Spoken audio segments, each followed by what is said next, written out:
亲爱的，楚厅长找你。燕迪女士，我们今天来是对你的离婚财产分割案进行调查核实的。我记得你，艺术的孤儿。你说什么？艺术本来不拒绝任何人，是人的拒绝，让艺术变得孤独。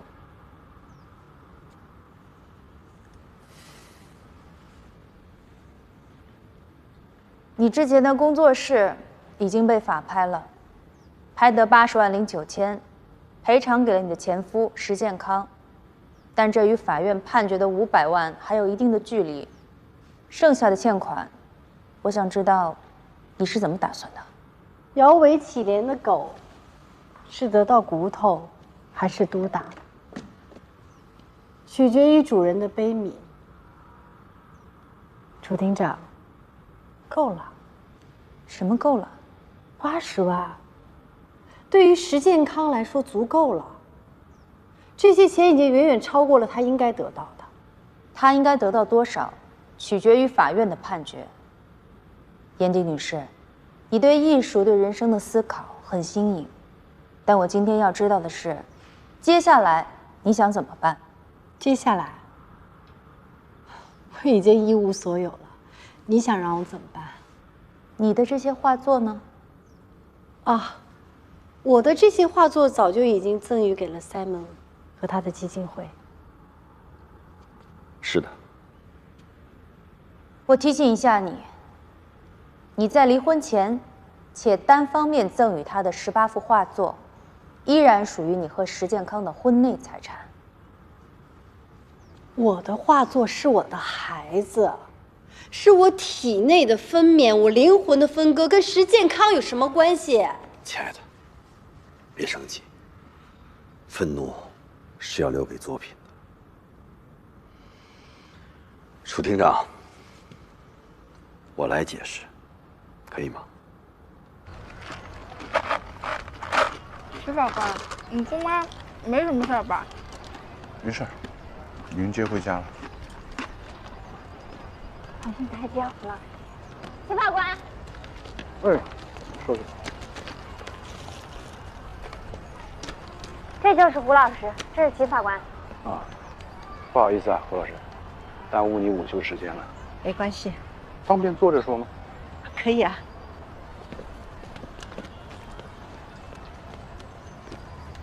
齐法官，有什么事情咱不能在戏里说吗？林梦秋出什么事儿了？违法了吗？你不用紧张啊。林梦秋呢，跟我们现在正在执行的一件欠款案有点关系。之所以没到戏里去找他呀，就是因为他学生的身份。他还在上学，没有毕业。我们穿着一身制服去找他们，其他同学看到了，对他不好。没什么大事儿，就是想找你了解一下他的个人情况。他已经7个月没来学校了。7个月？是呀，他这个学期基本就没来过学校，也从宿舍里搬出去了。那他快毕业了，这毕业答辩怎么办？他就没参与。本来他成绩挺好的，现在这种情况肯定毕不了业了。我们也联系过他家里人，他爸妈都是山区小镇的，他爸爸好像是生病长期卧床不起，也顾不上。后来有一天，他爸突然打电话给我，跟我说以后这件事儿就别再管了。你最后一次见到他是什么时候？今年4月份。胡老师，那他有没有什么特别好的朋友啊？吕文文和他关系最好。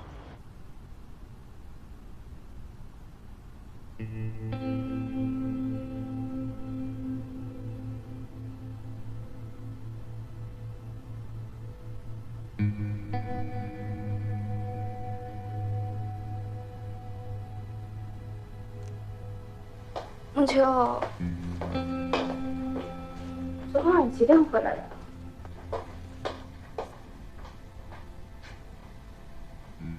？5点。你可真行。你老这样，身体受得了吗？没事儿。我告诉你啊，打工还钱重要，但你的身体更重要。一会儿先把饭吃了，吃完饭好好去我里屋睡一觉。知道了。那我先走了啊。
这次行为艺术的主题叫重生。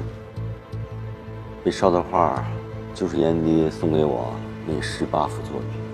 你们把画全都烧了？他们只是去了他们该去的地方。现在剩下的这些灰烬，你们还觉得是财产吗？燕爹，你与石健康离婚的时候，曾经承认自己精神出轨，对吗？这个不重要。我在询问我的被执行人，希望你不要干扰。没错，我当时确实已经爱上了 Simon， 虽然我们两个还没发生什么，但是我们已经决定了要在一起，所以我必须要跟石健康离婚，晚1分1秒都不行。他不同意离婚，在后来商议财产分割的时候，我才会答应他的无理要求，不然他怎么会开开心心的签字？那18幅画作，是你在婚姻存续期间赠与 Simon 的，对吗？爱情死了，婚姻就是名存实亡。那是你的逻辑。你因为婚内出轨导致婚姻破裂，既然法院已经判定了你要对石健康进行经济补偿，那就必须要做到。我现在无力偿还。我看到你的画作已经在新的艺术馆里售卖了。那些画卖多少钱已经跟他没有关系了。严迪女士所有的作品都全属于我的基金会，所出售款项都将用于艺术的发展和慈善事业。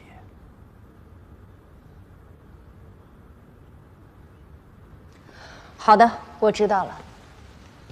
燕迪女士，我郑重地告诉你，无论你们用什么方法规避执行，只要画作在，我们就会执行到底。再见。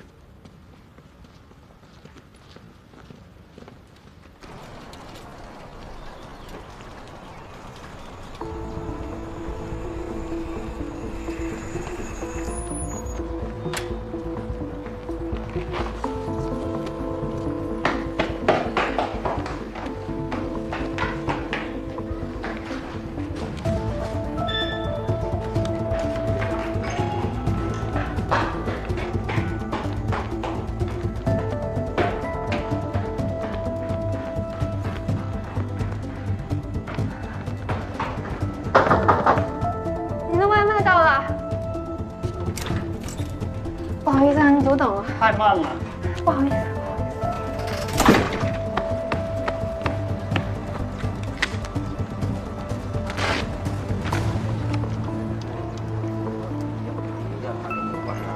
但是别的。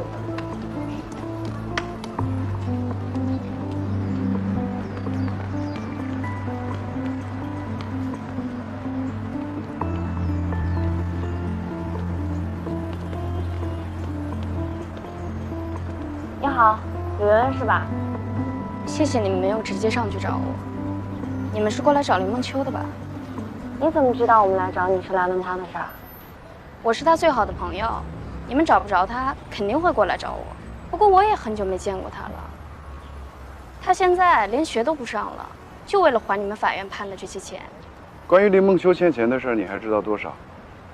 我知道的就这么多。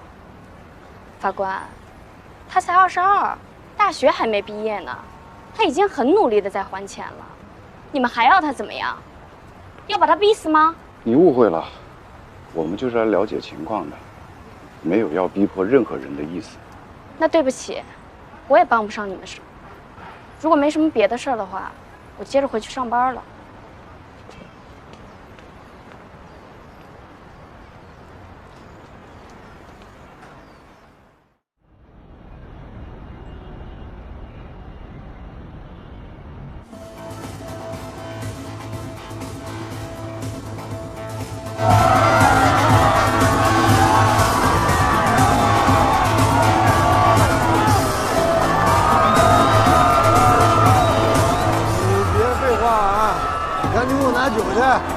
我跟你说了，你的酒牌已经没酒了，让人喝完了。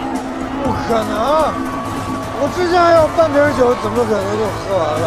你这人嘴里找茬是吧？拿酒，拿酒！我叫你拿酒，我怎么就没酒？我记得好好的喝的。好了，这人酒牌里没酒，还非要喝酒，你得骗酒喝呀！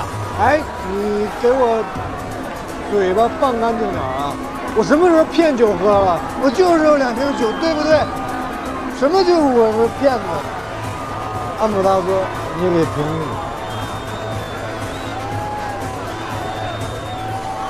我们又见面了。那酒我不要了。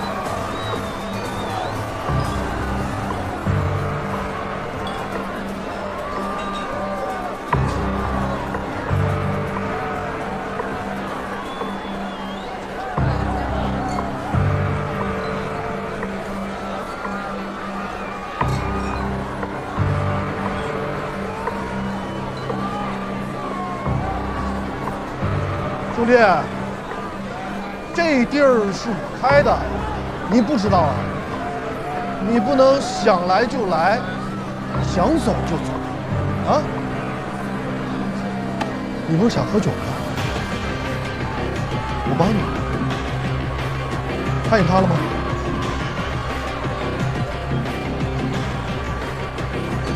你去打他，就打一下，随便哪个地方。只要你打了，今天所有的酒都算我的。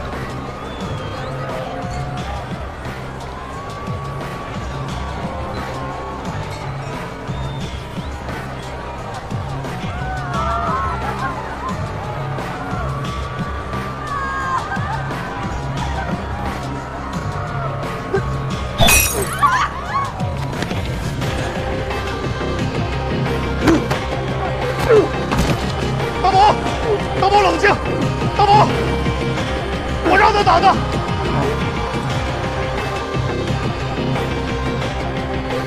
把他带到我那。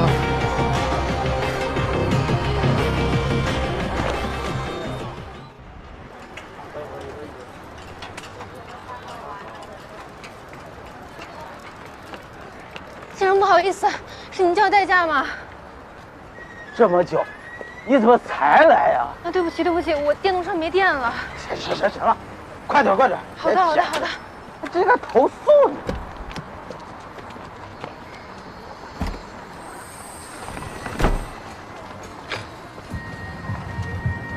小子，你还挺有种啊！你还真打呀！给他倒酒。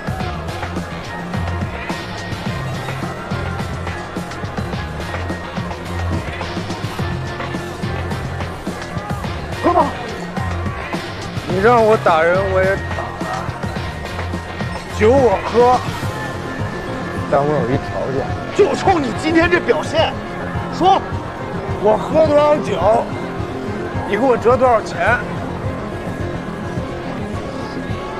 高子，那个，给我拿现金。好嘞。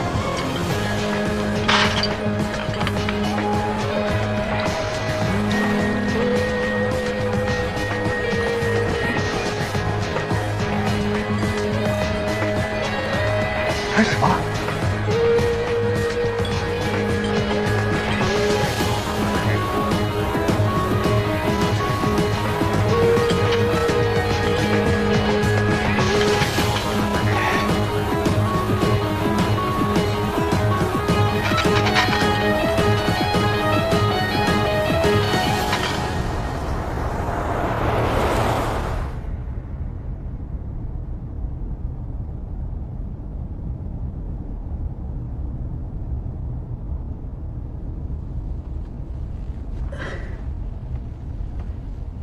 挺好看。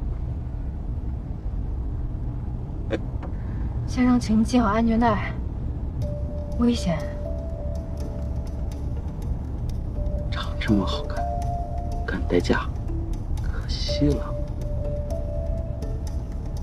先生，您坐好。可惜了了。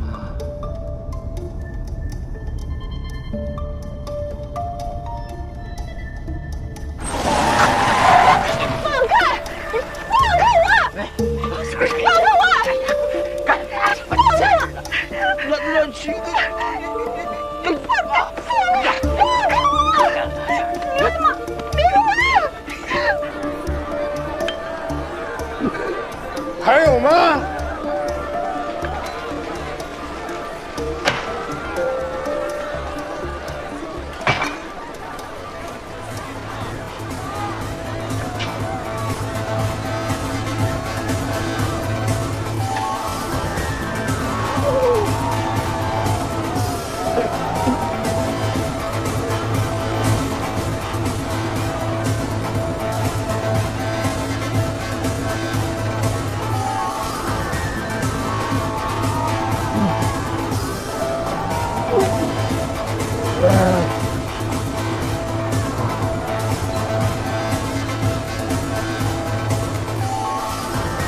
他喝了多少酒，就给他多少钱。如果他明天起得来，把他带到我那儿去。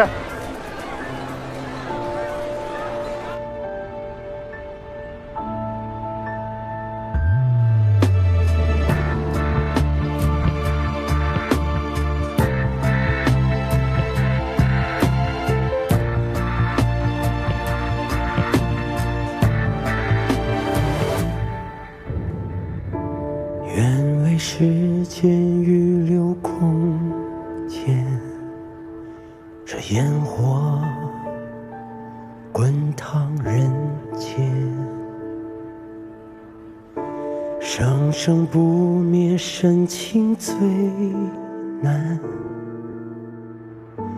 一面是闲谈，一面是考验。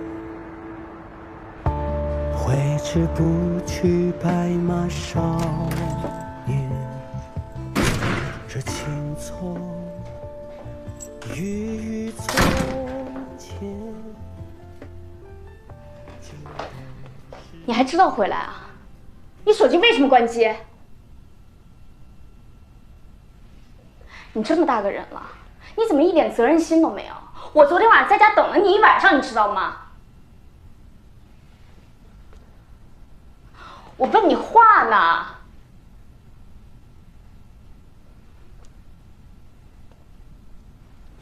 林梦秋，你学不上了，我劝不动。你说你想打工还钱也可以，你这一宿一宿的晚上不回家，你到底在外面赚的是什么钱？我赚的都是干净钱，没干坏事。昨天法院的人已经过来找过我了。你到底在外面欠了多少钱？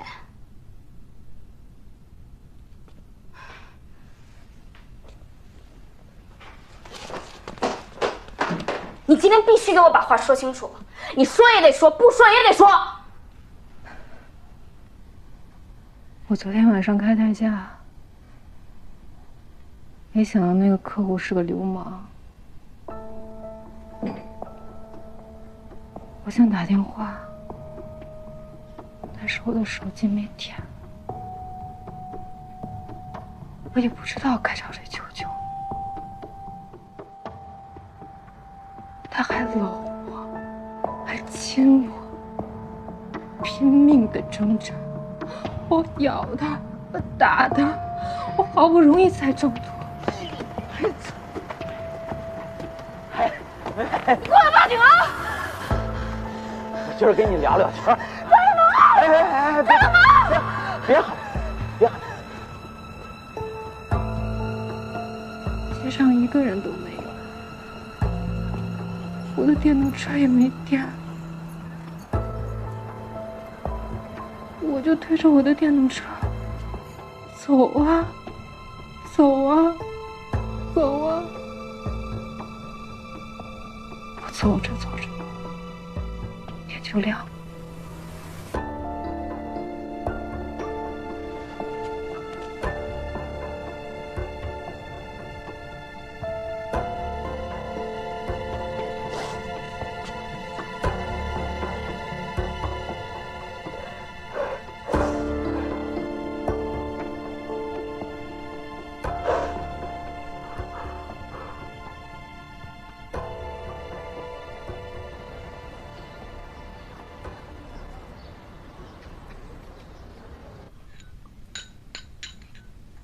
来，张嘴。不想吃，没胃口。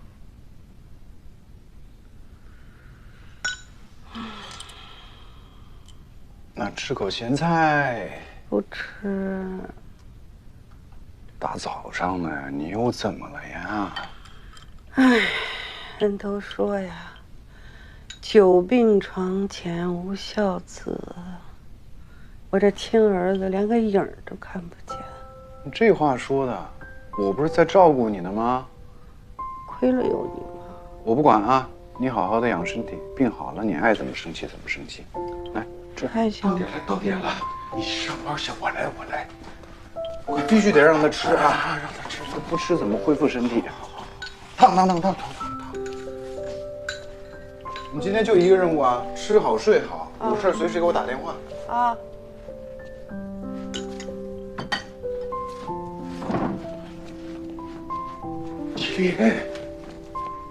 麒麟，哎，麒麟，来，方强还没找到，还没呢。哎，你放心吧，他这么大的人，他不会出事儿的。我不是担心他，我是担心他。方强，我很少说他，不会没有这么当儿子的。妈都病成这样了，他也不回来看看。他从小就听你的，你尽快把他找回来。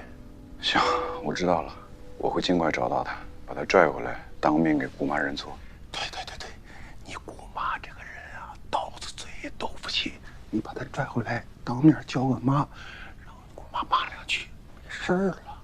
不想给他费饭去。这粥必须让他喝完。哎，我走了。哎。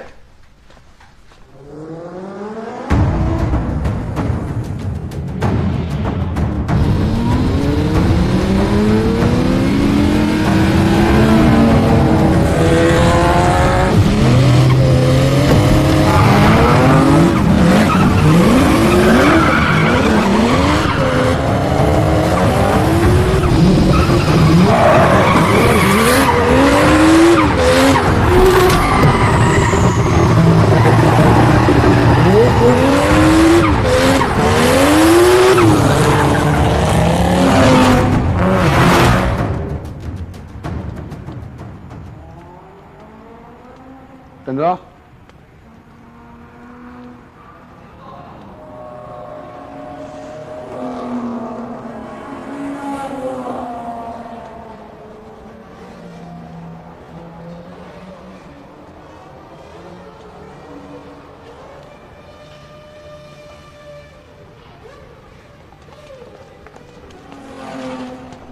，K哥。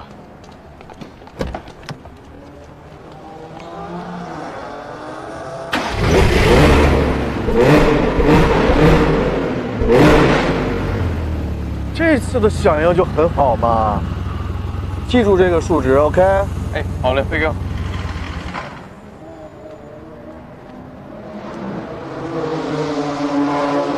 飞哥，昨天晚上我喝多了。飞哥，这钱给您，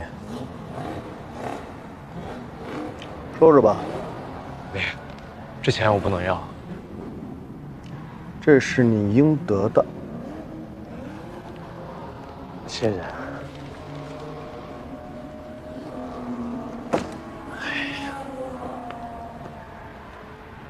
你小子挺有血性的，啊？想跟我干吗？啊？跟我干，优点就是有机会，有钱赚。缺点呢，有可能有那么一点点的小危险。这个，给你3秒钟的考虑时间。3、2、1，都听飞哥的。好，我名下还有个钓虾场，先去那儿练练。明天带他去钓虾场。好的，飞哥。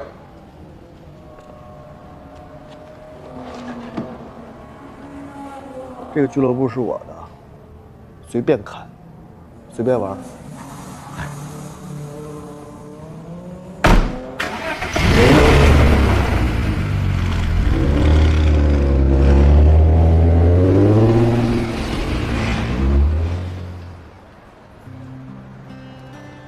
我代表市政府，向参加本次开标会议的各位来宾，还有投标单位的代表，表示热烈的欢迎和衷心的感谢。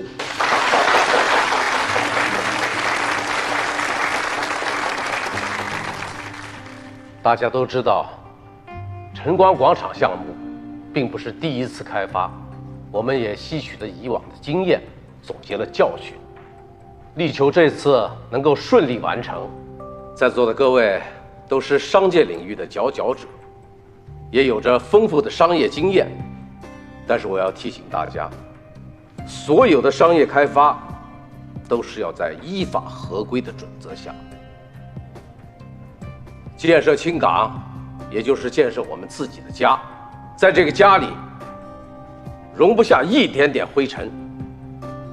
各位企业代表也可以表表态。今天咱们就是畅所欲言嘛，啊！来，有请尚总。作为青港的商业代表，我尚永道今天在这里向楚市长及各位领导郑重的承诺，坚持依法合规的按流程完成竞标，也希望在座的商业伙伴和我们上元集团一道，公平公正的良性竞争。我们的最终目的不是为了拼个你死我活，更不是为了中饱私囊，而是为了青港的未来。说得很好，尚总也说出了我的心声，请大家团结一致，让我们青港长青，晨光长明。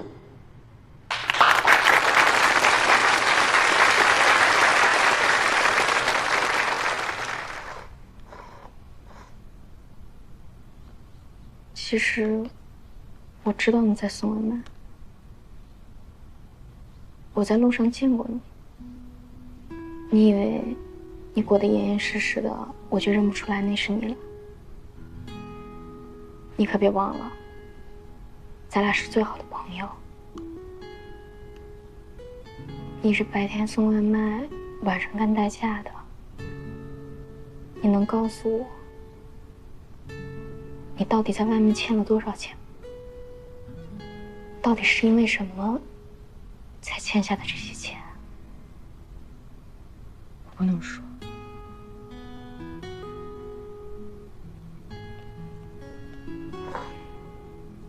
行，你不想说，我也不逼你。我现在卡里有2万多块钱，我现在就给你转2万过去。你就当我花这2万块钱买你1天时间，先吃面，吃完面好好休息休息，睡一大觉，行吗？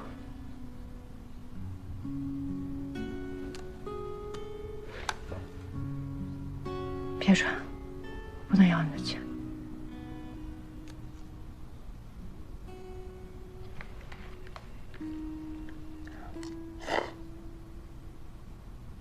严迪签订了赠与合同，他现在的作品全部归属于 Simon 的艺术基金会，但是请注意，这里应该不包括他在婚内向 Simon 赠予的那18幅作品。我们看到的那个视频，严迪婚内赠予Simon的18幅画作，已经在被称作重生的行为艺术中给烧掉了。是的，那我们要着重注意一下 Simon 这个人了。如果有财产转移的行为，以严迪艺术家的性格，比较偏执，比较古怪，相信直觉，他应该不会想出这么缜密的计划。严阳，喂，你查一下那个基金会。Simon 说会把严迪的收入全部捐赠出去，现在有没有实际的行为？知道了。叶轩，你联系一下石健康，我下午想跟他见一下，看看他有没有可能降低一些补偿金额，尽快达成和解。好的。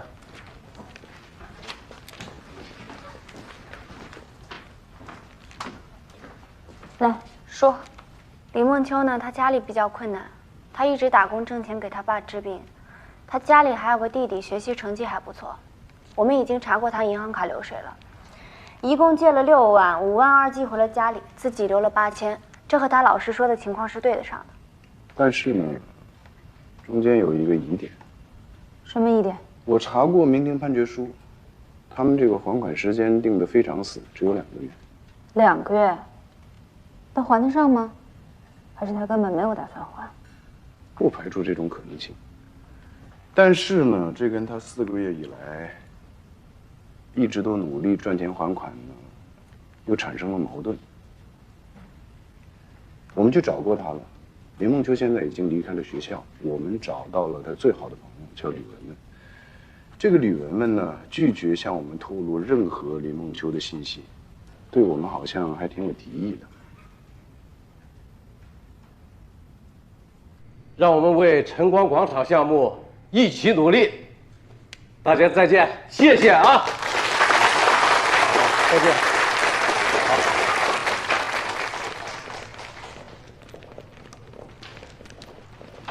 哎，尚总，今后咱们要多多合作，一起赚钱啊！哎呀，我们上元集团啊，循规蹈矩，不像陈总您信马由缰，怕是跟不上你的脚步啊。尚总说笑了，这处事啊说了，我们要共同把青港建设好。好啊，那我们就按楚市长说的那样，依法合规，合作的机会啊，以后多的是。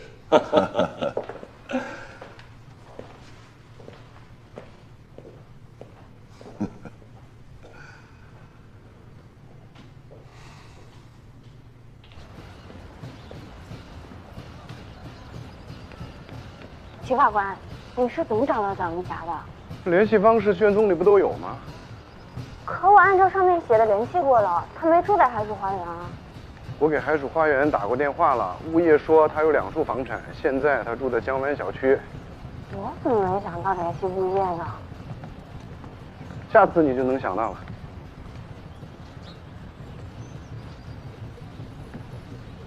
齐法官，我想拜你为师。千万别啊！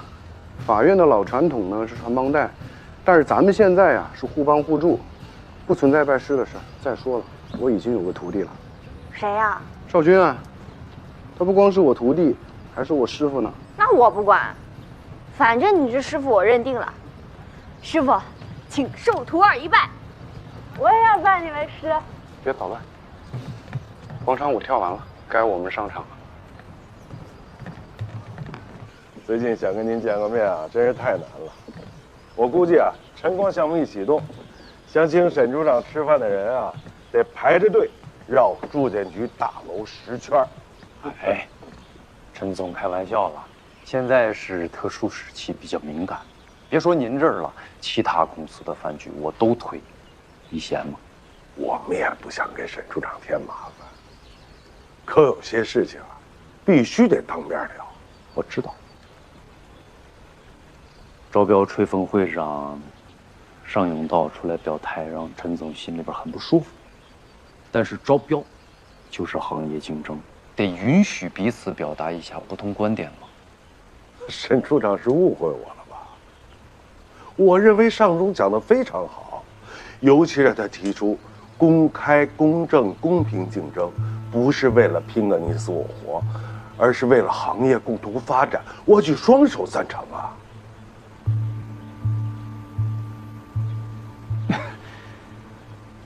陈总今天找我来不是为了这事儿。难道我陈继伦在沈处长眼里就这么心胸狭窄啊？没，是刚到了一批阳澄湖大闸蟹，我想请您尝个鲜儿。我黄酒都温好了，啊，请，请。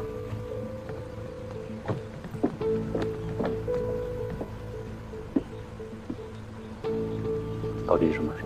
不告诉我的话，这大闸蟹我可吃不下去。真没事儿。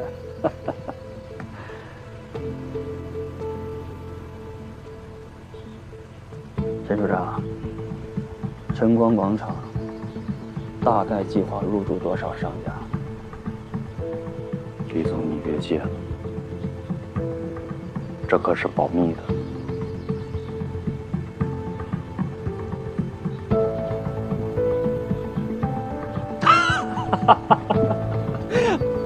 我就随便问问。来，吃大闸蟹，吃大闸蟹。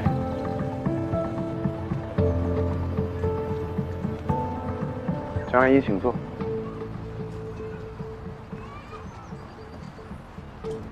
你们找我来有什么事吗？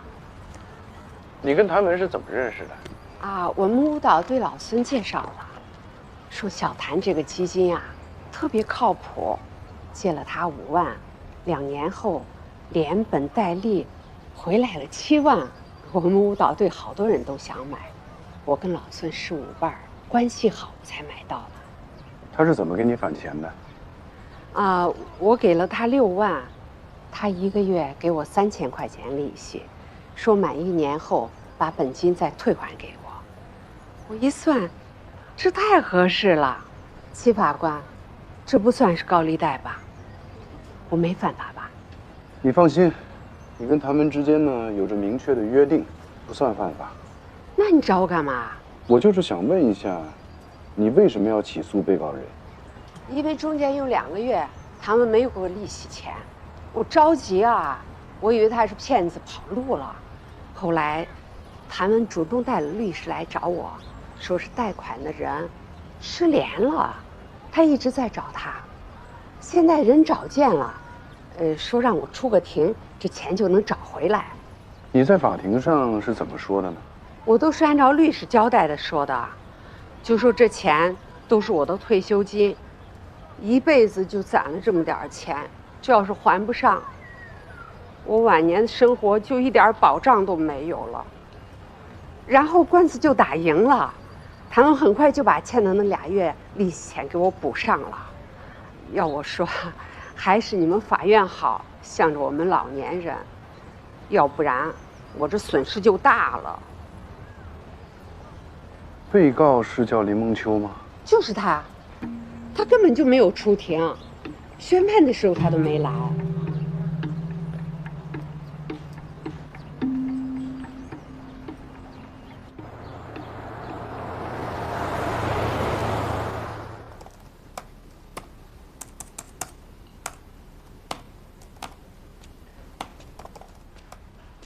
你好，请喝茶。谢谢。谢谢。说吧。石先生，我们从严迪那儿了解了一下情况，他现在态度非常坚决，不愿意再给您任何的补偿。唉，人然拥有的，仿佛从眼前远遁，已经逝去的，又变得栩栩如生。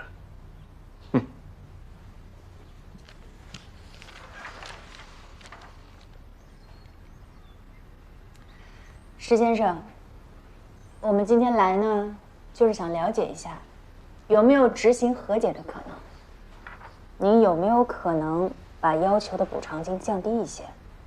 这样我们也好再去找严迪继续沟通。梅菲斯特知道吧？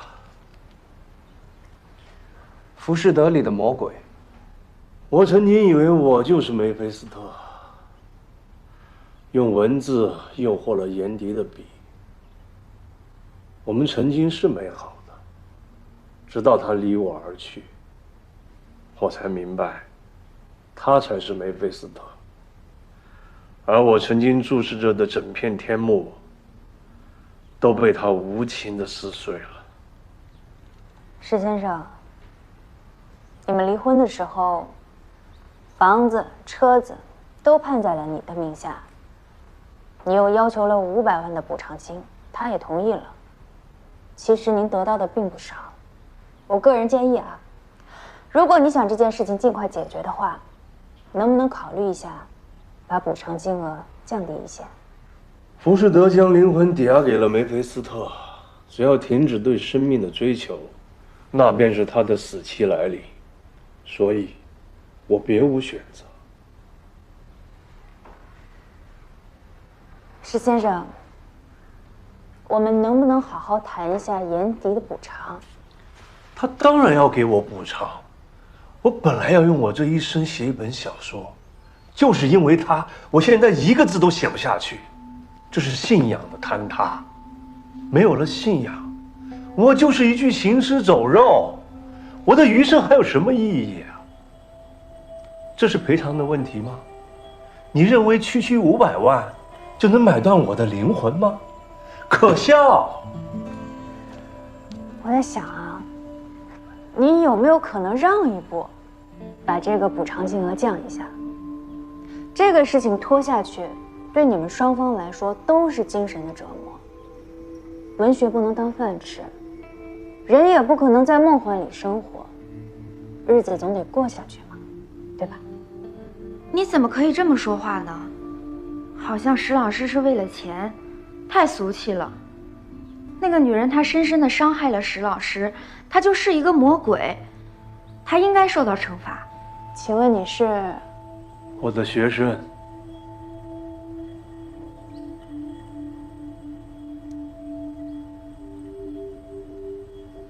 俗气是俗气了点，但我们执行工作，就是为了使判决最终能够转化成物质结果。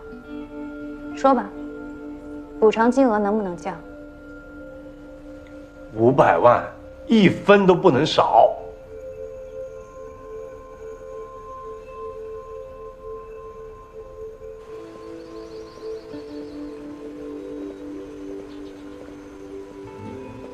螃蟹吃了，酒也喝了不少，嘴还挺严。只有谈不拢的条件，没有谈不成的买卖。人就是这样，好东西吃多了，胃口就越来越大。想吃就好。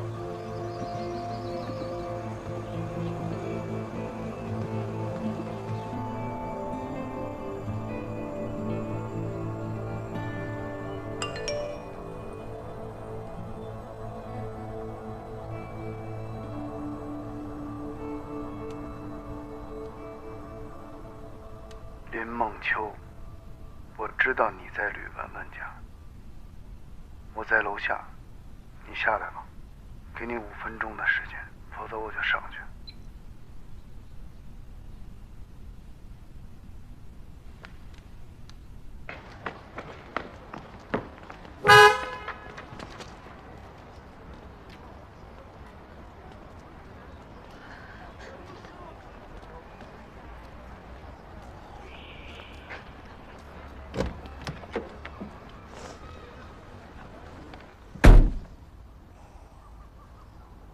跟我玩消失是吧？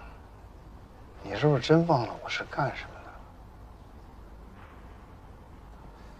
你说这债，他能躲得过去吗？当然，还债呢，他也不一定非得要你钱，是吧？文哥，我还钱，我一定还。好啊，那你现在给我转过来呀。可是，我爸有病了，你再宽裕我半个月，我发的工资钱全都给你，我1分都不留，行吗？给脸不要脸是吧？哎，你是不是觉得我真的是在意你每个月那几千块钱？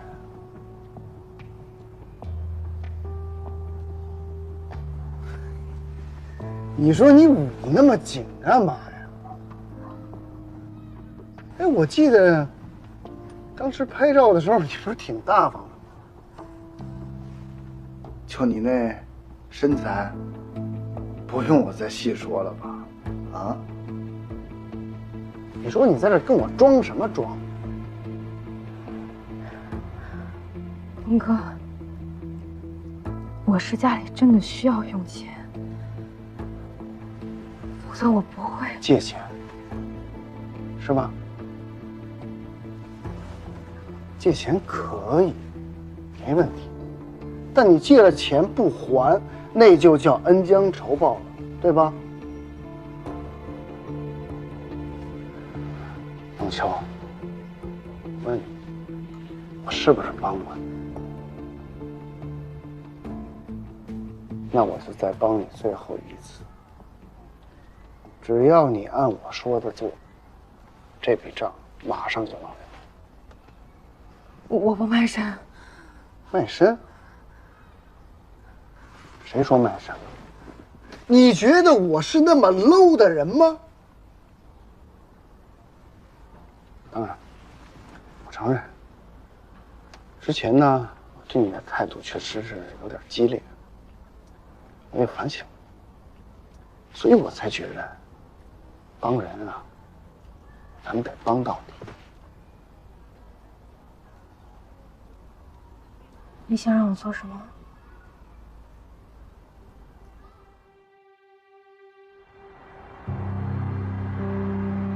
孟秋，林孟秋，你们，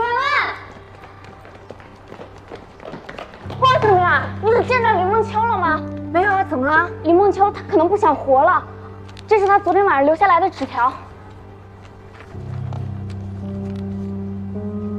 文文，麻烦你找一趟我爸，帮我看看他，告诉我爹，姐没本事，他得靠自己了。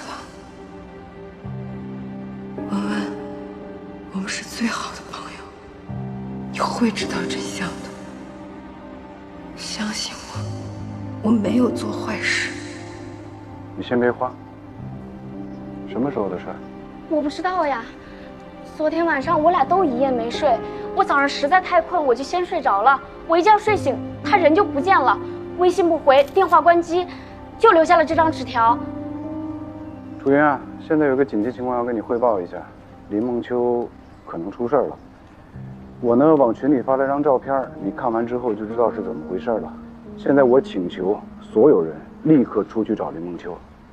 走。上哪找去啊？人命关天，大街小巷掘地3尺，也要把人找到。人家，你现在报警。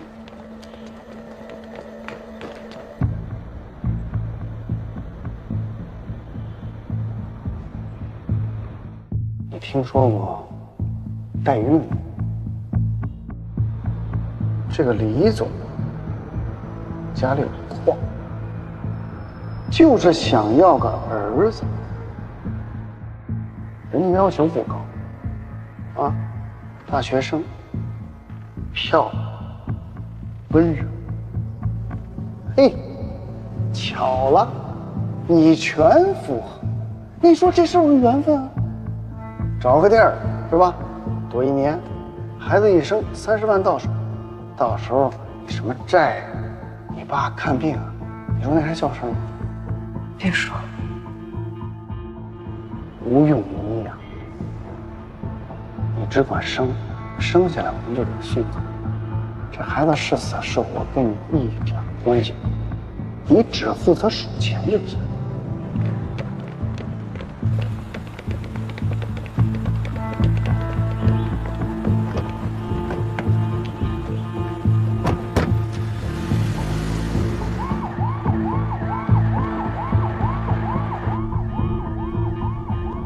李文文，你再给他拨个电话试试。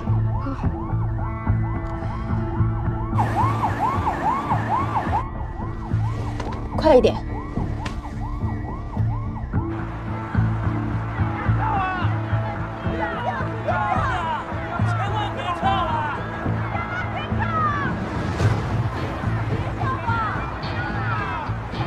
说，万一你们睡个几天，追出感情了，那你可就成了李太太，你管得起吗？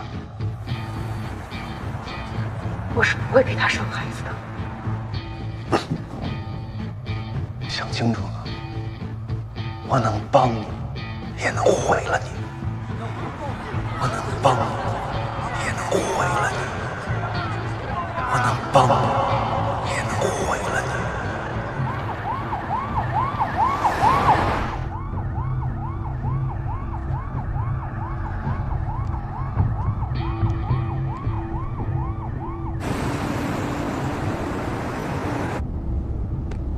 稍微慢点。哦。喂，是，我是楚云。好，好，我知道了。去丰泽湾大桥。所有人请注意，接到110指挥中心通知，有人在丰泽湾大桥要跳江，大家用最快速度赶到现场。小磊，去丰泽湾大桥，越快越好。好。林梦秋有可能在丰泽湾大桥。去丰泽湾大桥。快点，他快点。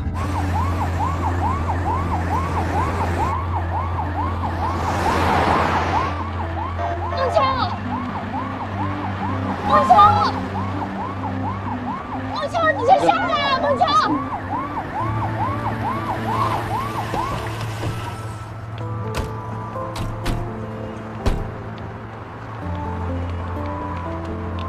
林梦秋，我是京港法院执行局的法官，我叫麒麟，这是我的工作证，我给你看。你别过来啊！你过来我就跳下去。行行行，我不过来啊。你也不要激动，好吧？有什么问题我们说出来，不是解决不了的。解决？我的事解决不了了。这不就是欠了点钱吗？有什么解决不了的呀？来，你先回来，咱们慢慢聊，好不好？你少跟我说这些鬼话！你们跟谭文一样，都来逼我，你们执行啊！我现在什么都没了，就剩这条命了。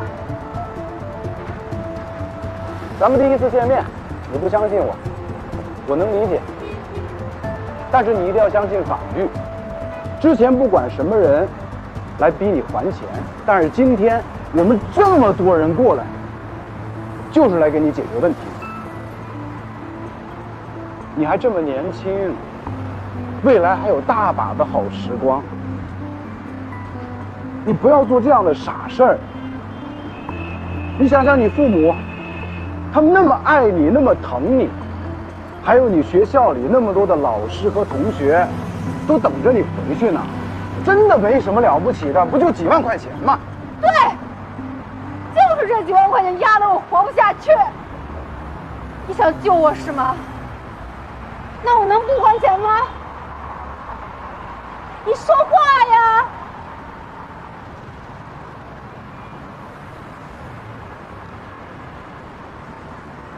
你们救了我，是不是还得给我还钱呀？你看啊，就你这个情况，我们可以跟申请人去商量，要求暂缓执行。我刚才不是跟你说了吗？要相信法律，法律保护的不光是申请人的合法权益，同样也会保护像你这样的被执行人的合法权益。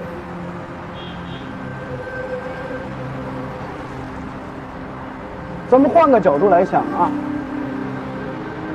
你想想你爸爸妈妈辛辛苦苦把你养大，不管怎样，你不能让他们白发人送黑发人吧？你现在什么都别说了，我知道我对不起我爸妈，我来世再报答他们。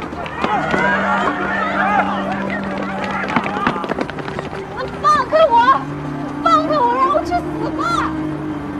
放开我！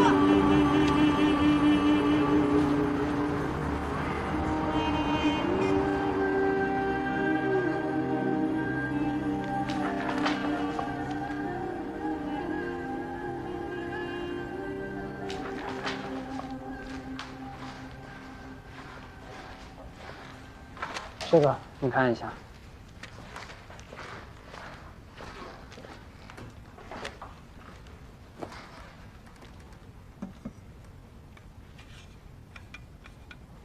坐那发呆半天了，怎么了？你说，李梦秋今天要是死了，算不算我们逼的？你怎么会有这种想法呢？被执行人有过激行为的太多了，不能他们一走绝路就怪法官吧？安阳露露，你不理智啊！我怎么理智？我们每天催债、要钱、强制，我们帮申请人追回自己的财产。我一直认为我们干的都是积德行善的好事儿。可今天，我的信念动摇了。欧阳露露，你的这个想法很有问题。你不是像张天翼、田家那样的新人，这种事儿你经历的还少吗？李仁从楼上要往下跳的时候，你没见你有这么大的反应啊？林梦秋和李仁不一样。有什么不一样的？所有被执行人在案件的判决与执行当中都是一样的。你不能因为被执行人的身份变了，你就滥用同情心，这样会影响公正执法。我不想跟你说话，真行。你要是这样的态度，我一定要和你聊一聊。我就问你一个问题：如果所有被执行人都站在桥上要往下跳，你怎么办？放弃执行吗？我说的不是所有被执行人，我说的是林梦秋。林梦秋也是被执行人。行啊，那你执啊，你去执行啊。他现在都这样了，你下得去手吗？那我肯定的告诉你，无论发生什么，判决永远要得到尊重，该执行就得执行。哎，行，你俩别吵了。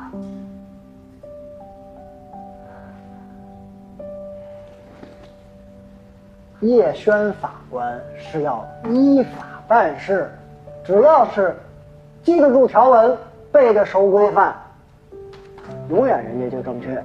不会说话你就闭嘴吧。不过这件事儿我挺欧阳露露。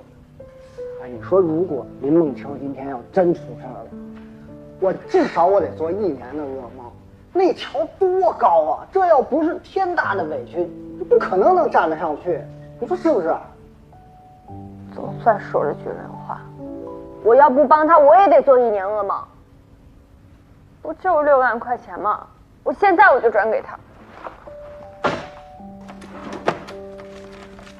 不是6万，是1亿7637万。什么意思啊？这个是我们这个季度执行的所有案子被执行人欠款的总额。你帮了林梦秋，你能帮得了所有被执行人吗？你觉得他们可怜？好，你去把他们欠的钱还了，反正你家有钱。叶璇，我跟你也共事好几年了，我从来没发现你像今天这么让我讨厌。你是个性。哥，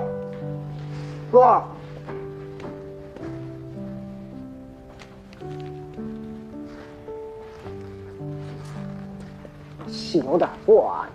你怎么这么跟人女孩说话呀？我是为她好，话不说重点，她记不住。